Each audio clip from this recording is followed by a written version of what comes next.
السلام عليكم دمان أصحابتي إذا كحرن channel إنجنير علي وإذن سلامي سيمبانا كوجا لواحي وصولاتي فضلا هاتي تهي مركو هوري سبسكرايب سار هداد هوري وصارتي لايك تي شيرتي كومنتي نوغدادات وانو ديري كريم وانكم حسن تهي Manchester City waxay 3-0 kaga badisay Fulham.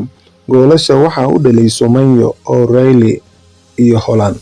Goolasha ay qaybtii hore dhaliyeen Soumare, Nicolo O'Reilly iyo Erling Haaland ayaa u horseeday Manchester City guul weyn 3-0 ku gaareen garoonka. Kooxda Pep Guardiola ayaa ciyaarta si xoog leh ku bilaabay iyagoo 2 gool ku hogaaminayay wax ka yar nus saac.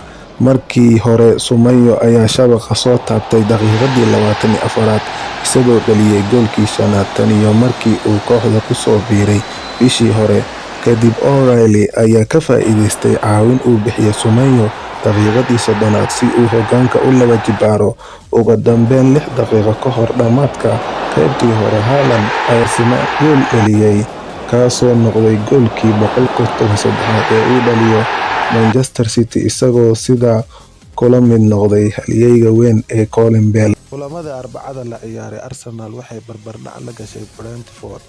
Sunderland waxaa 1-0 uga badisay Liverpool. Manchester City waxay 3-0 ku xasuuqday Fulham. Fadlan haddaa wax uun ka faa'iideen subscribe ii saar mahadsanidin.